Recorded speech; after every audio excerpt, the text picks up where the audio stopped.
no videos in a while. Just been busy and life in general and everything going on, and really wanted to get going on the videos, but just not had a chance. One thing for me anyway, I did reach 1,000 subscribers, so thanks for that. Glad you enjoyed the videos, and I'm trying to pull my finger out and do some more. This one's just going to be short and sweet.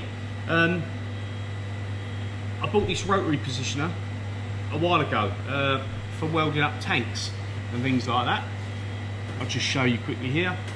Just these are going to be power steering tanks. Put a filler neck in them, which are there, all been machined, all in-house. So made the caps, machined them, threaded them, done the necks. That'll get welded into there, and sight glass, etc, etc. But I really wanted a rotary weld positioner, just so it's more consistent, and you can see it looks really nice, and I'll never get that neatness if I'm just sitting there turning, because my welding isn't good enough for that, to be fair. So yeah, I bought this probably a few months ago, but I've only used it twice. So I thought, while I'm using it again, I'll do the quick video. It's about 350 quid. Now, if you compare that to some of the brand name ones that you can buy in the UK, the cheapest I found when I looked at buying one was £1,500. Don't get me wrong, it did look good, it did look better quality, it had a little bit more adjustment and whatever, but I didn't have that sort of money to spend. So this was 350 quid. I bought the chuck separately, I think from RDG Tools, and it was about £49 delivered. That's all I need, a small one. I did have to bore these jaws out a little bit deeper, so when I'm holding the tube on the first end it's fine, but once the second end's welded, I needed a little bit more clearance just to sit and hold on to the weld, because all the caps that I press out, because I cut and press these out myself here as well, they've all got the same sort of radius and depth, so it's always going to hold no matter what the size. This comes with a foot pedal that I'll show you here. Now, it's been hashed around a bit by me, because as it comes from them, it's only a momentary switch. So if you want the chuck to turn and rotate, you have to keep your foot on it, and that's a bit of a pain in the arse for me. Not something I'm a fan of. So I did email them and ask them if they had an option, or if they considered doing an option for a latching switch, but they don't currently, but they said they bear it in mind for the future. So I bought a latching switch off of eBay, and unfortunately all I could find was some great thing which I just stuck in the pedal. So the pedal's got quite a high angle, it's not overly comfortable, but I've only got to step across, push the pedal, it's going, I can start welding, and then I can carry on. So the pedal's a bit of a bodge at the moment. Maybe you'll be quite happy to leave your foot on it, entirely up to you. I'll show you a couple of the other little features it's got on here.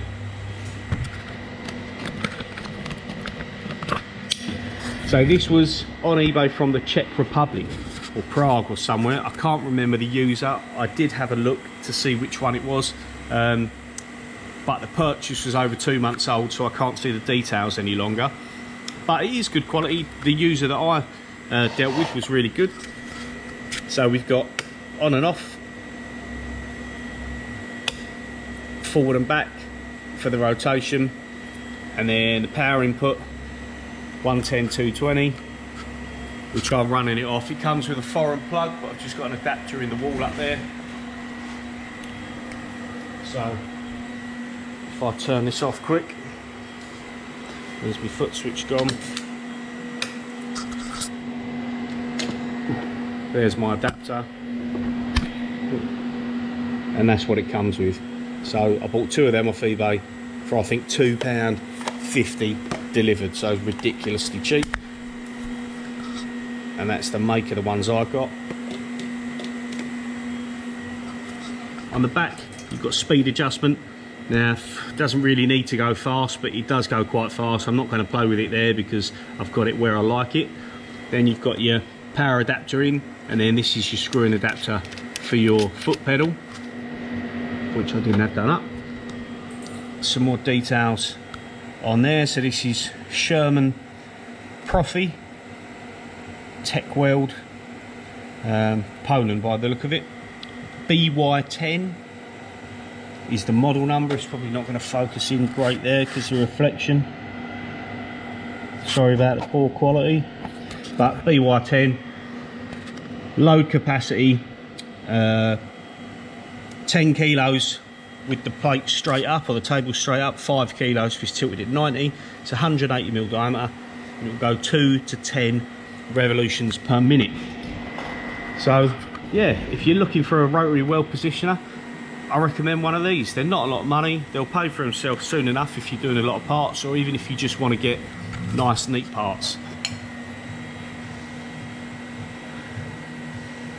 My welding's okay. It's not the best out there, don't get me wrong, but this makes a difference. It wouldn't be this neat or this consistent if I was just sitting there and turning it on a V block on the table. So I'm going to tack one of these up now and I'll show you how it goes.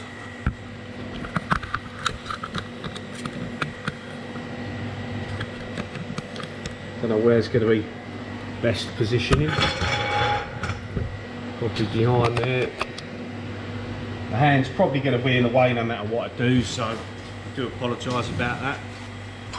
Now you could go along, if you're doing caps and tanks like these that are going to get tack welded on, you can go along and tack every cap first before you weld them. But I use the tacking process to get some heat into the part, because I don't get it perfect every time, but if not, it starts off cold and it gets hot obviously as you're going to weld around it, so the start of it will be quite raised up and the end of the weld will be puddling out and sinking in a lot more in comparison. So let's tack it up.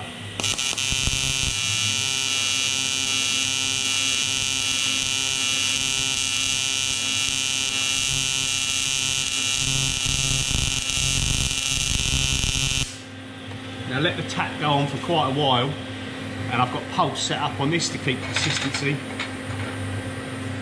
And I go quite long with the tack because I want to get heat into it. And then I'm using my hand there to push it down, to try and keep it as flat as I can.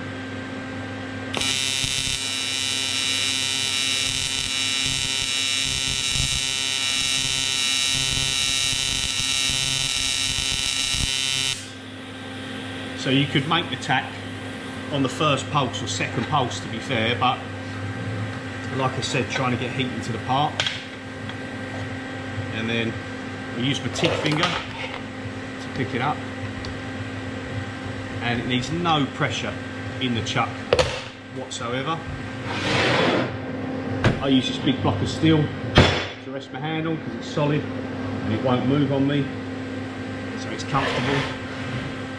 And then I'll start just beyond the tack that I've done, so that I'm in area of heat already. Turn it on, that'll help. So I'll start just beyond the tack. Get yourself comfortable. And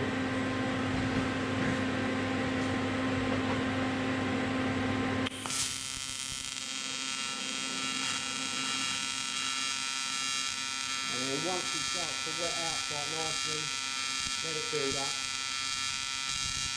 and then on the pedal, and off you go.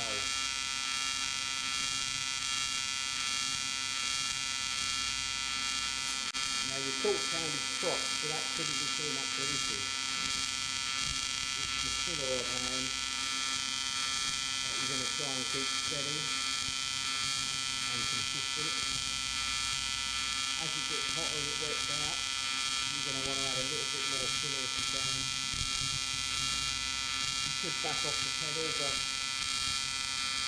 I've got it set where I leave the amp from start to finish. You can keep the pedal floored.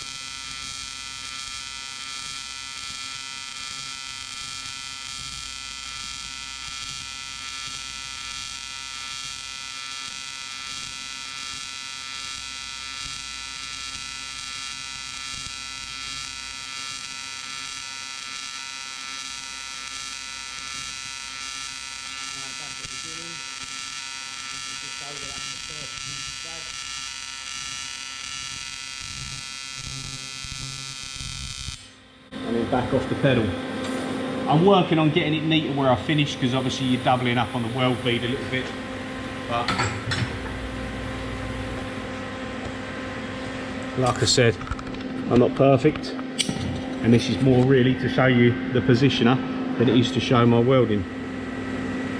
So as you can see there, it gives you a nice consistent weld all the way around. And then when you look inside, I won't touch that one because it's red hot, it gives you nice continuous penetration all round on the inside. You can see where it's more towards the end than it is at the start, but as long as you get the heat in at the start, then you'll get it all the way around anyway. And these aren't pressurised tanks. What they do is power steering reservoir, but you still want nice penetration as best you can get it. Practice makes perfect. So yeah,